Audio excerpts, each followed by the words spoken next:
Thank you.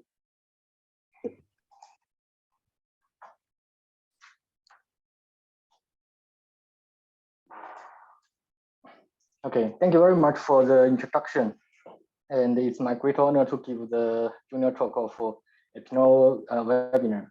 The topic I'm going to talk about is using the electron paramagnetic resonance to study the interactions between the neutral water-soluble dietary fibers and the small molecules. And dietary fiber are usually defined as polysaccharides or edible carbohydrate polymers that cannot be digested by human beings. And the dietary fiber is well known as its beneficial effect in human health, that it can reduce the risk in many diseases, including the respiratory or cardiovascular diseases, diabetes, and cancers. And the mechanism is recognized that the interactions between the small molecules and the dietary fibers will inhibit the absorption of the small molecules by the digestion system. However, there are very limited evidence that can directly elucidate such interactions in a molecular level, and including the binding, what is the binding force and the binding capacity of the dietary fiber.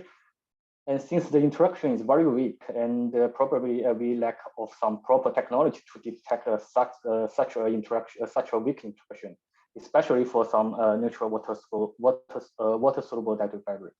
And I list 3 fibers which involved in my project. They are beta-glucan, allopyrazole, and glycomannan.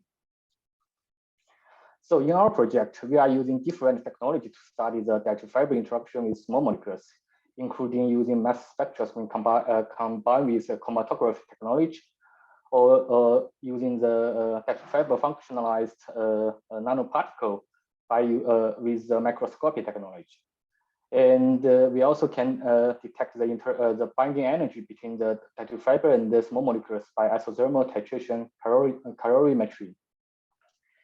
And another method is involved in my project, which is electron paramagnetic resonance technology, which I will focus on this talk. So what we detect in EPR, we detect the environmental changes of the spins. And there is a distance between distant limits of the around the spins we can detect. When a ligand or another spin goes into this area, we can detect some changes of the spin state. And the detecting distance is depending on different EPR methods. So first of all, dietary fiber is not visible in EPR. So we need to use some stable radicals to label the dietary fiber. Here we use the tempo stable radical, and we use these 3 type of dietary fibers, and we use 2 pathways for the labeling. The first pathway is we selectively modify the reducing end of the dietary fibers, and the second pathway we use 3 steps to randomly attach the tempos along the fiber chain. And the challenge here for a single labeling fiber is that we need to increase the label efficiency as higher as we can to meet the limit in concentration that is detectable in EPR spectroscopy. And with our method for the reducing end labeling, the labeling efficiency can reach to nearly 50%, which is enough for some EPR method. And for the multi-labeling, the challenge is to find an optimized labeling efficiency that meets the limitation of the spectroscopy. And at the same time, it's supposed to not change the binding property of the dietary fiber, because there are several hydroxyl group was substituted by the labels.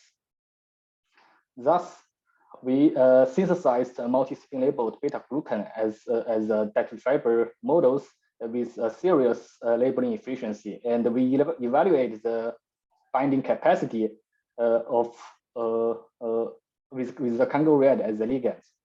It shows the degree of substitution up to 3.2%, which is shows no significant change on its binding capacity. And when we increase the degree of substitution, we found that there is a compromise of the binding capacity of the beta glucan. And we use this degree of substitution as optimized labeling efficiency for multi-spin labeled dietary fiber for all the multi-spin labeled dietary fiber involved in my project. And we get a similar efficiency level around 3.2%. And then we test the basic CWEPR spectroscopy at room temperature. And we calculated the correlation, the rotation correlation time of the sample. For the free sample, we see very sharp peaks and a very fast rotation correlation time. This is because the tempo in the free state, there is only a small limit by the solvent. That's why we see a very sharp peak, and the molecule rotates very fast. And for the spin labeled dietary fiber, the peak starting getting broader, especially in the high field of the spectrum. This means that the reticle are immobilized on the dietary fibers, and the movement or the vibration of the spins are limited. That's why we see a longer rotation correlation time. And when we compare the single labeled dietary fiber and with the multi-labeled dietary fiber, we found that for the multi-labeled dietary fiber, the line become more broader, and the rotation correlation time are longer. This is because the spins was labeled inside of the dietary fiber, and the movement or the vibration was more constrained by its label sugar units. So we use this spin labeled dietary fiber for interaction study. We have different strategy based on the way we label dietary fiber. For reducing and labeling, our target ligands are mainly focused on some paramagnetic molecules, including the gadolinium, iron, or copper metal ions. And the EPR technology we are using for the single labeled dietary fiber, we are mainly measure the spin relaxation. And when the paramagnetic molecule goes into the dietary fiber, the spin state of the labels will change. Based on this, we can detect if the small molecules goes into the dietary fiber or not. For the multi-spin labeled dietary fiber, our focus mainly on the nutrition, some diamagnetic molecules, including the nutrition, drugs, and toxins. And we also measure the spin relaxation T2 time. And we also measure the spin distribution or spin distance by the error detected EPR and the double electron resonance. We call it EDEPR and the DEAR experiment. And this time I will focus only with multi-spin labeled dietary fiber. And for this one, the T2 measurements are limited to 1.5 nanometer. That means in this range, everything change here we can detect by the measurement of T2 time. And the T2 time is very sensitive to the protein, to the protein. And since we are using the fully deuterated solvent, and the only protein source should come in from the dietary fiber or the ligands. In other experiments, we are measuring the spin distribution, which can detect the longer spin distance. Spin distance range from 1.5 nanometer to 30 nanometer, depending on the DEAR setting. For the EDEPR, the spin distance is limited to around 1.5 nanometer. So here we use a cacao white as the ligand, which is known as a strong binder to the beta glucan, and the multi-spin labeled beta glucan as the dietary fiber. We keep the concentration of the dietary fiber constant, and we adding different amount of the cacao white into the dietary fiber. And we found that in EDEPR, the peak in the middle was decreased with the increase of the ligand content if we normalize the spectrum on its shoulder. In other words, the line of the spectrum getting broader when we add in the cacao white. As I mentioned in one slide before, the EDEPR only detect a small distance limited to 1.5 nanometer. Thus, we can assuming that the nearest spin getting closer. However, for the transversion reaction time measurement, we found that when we add in the Kakfor white, the relaxation of the spins getting longer. This means there is a decrease of the proton concentration around the spins. However, in fact, we are actually adding more proton into the system. The bulk proton concentration is increased, but we detect a decrease in local proton concentration. This can be explained by the binding ligand induced a stretching of the dietary fiber chain. That's the proton from the monosaccharide getting far from the spin center. So in the deer experiment, we're using the traditional deer pulse sequence setup. We use different tau2 time to measure the deer data. The longer the tau2, the longer distance it can detect. And the control sample, we also use the multi-spin labeled beta glucan, and it shows different decay rates. To qualitatively describe the deer data, we can say that the decay rate of the deer data can reflect the spin density. The faster the decay rate, the higher the local spin density. And to quantitatively describe the deer data, we feed the data with stretched exponential decay, and in the pair parameter of the T star and the beta value, the theta equal to T star power beta is more stable after we analyze the data, and we use this theta value to describe the deer decay rate. And the higher the theta, the slower the decay rate, and the lower the local spin density. We use the contrast value on theta to compare different samples. So as usual, we use the same small molecule, the Kakfor white, as the ligand with different concentration and the constant concentration of the beta glucan, multi-spin labeled beta glucan. We found that the decay rate was decreased with increase of the Kakfor white content.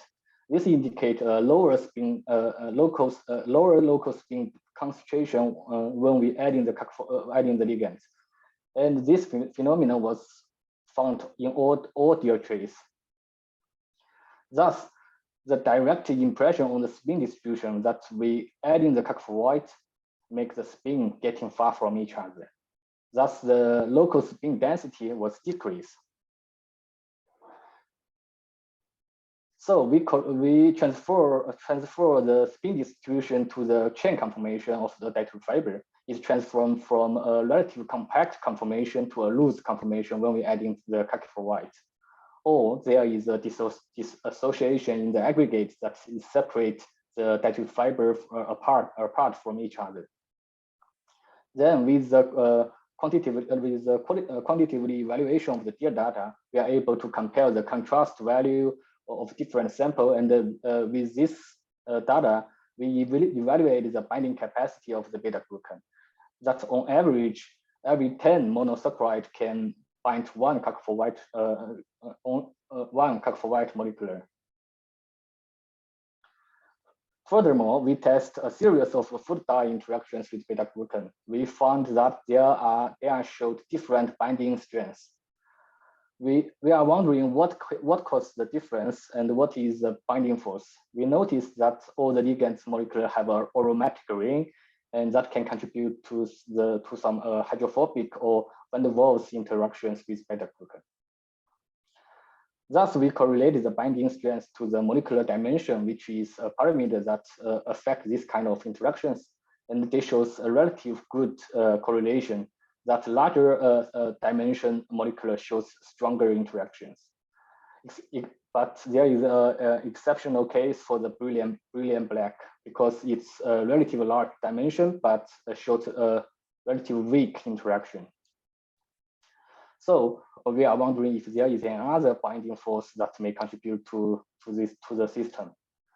We are considering the hydrogen bond interaction, which is related to the ligand pKa value. And we found that the brilliant black shows very low pKa and thus should have a relatively weak hydrogen bond with the beta glucan. And we are noticing that almost all the molecules have sulfonate groups that may be potential act as a hydrogen bond acceptor. So we use the pattern blue as an example for hydrogen bond study. We use low pH around 2.3 to protonate the sulfonate groups and trying to block the hydrogen bond acceptor. That found and we found that at this low pH there is no interaction anymore. And when we gradually increase the pH, the DL decay shows gradually slower and slower. That indicates interactions. With the DL contrast and the theta value and the DL contrast, we are able to plot the contrast against with the pH value. And we find that an own pH around 2.7, that from this pH upwards, significant interactions can be seen. And a saturated pH around 4.4 over this pH, no further theta value are supposed to be seen.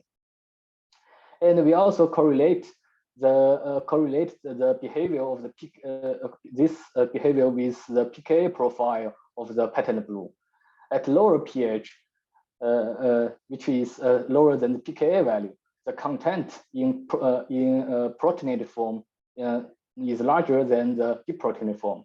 And according to the pKa rules in the hydrogen bond, the two species will bond to each other, and the larger amount of the protonated form cannot act as a hydrogen bond because it cannot act as a hydrogen bond donor anymore. And when pH is higher than pKa and smaller than saturated pH, the deprotonated form should be higher than the protonated form. And the protonated form still bind to a part of the deprotonated form of the species. And part of the pattern blue in a deprotonated form can form a hydrogen bond with the dietary fiber. And when the pH is larger than saturated pH, the pattern blue should in deprotonated form and dominate in the samples, and it can bind with the dietary fiber in a 4 power. That's why we see a 4 binding here and showed a partial binding in a pH 3.4. So in conclusion, for the dietary fiber spin labeling, we established a method to synthesize spin labeled dietary fiber. It provides sufficient labeling efficiency without significant compromise the binding property of the dietary fiber. And we developed a methodology in advanced post-EPR for dietary fiber interactions with the ligands.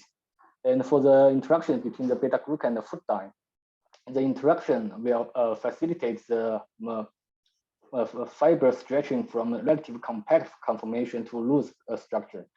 And the binding force is related to hydrophobic or van der Waals interactions and hydrogen bond. And the pH value of the solution will affect the hydrogen bond interactions, which is associated with the ionization state of the ligands.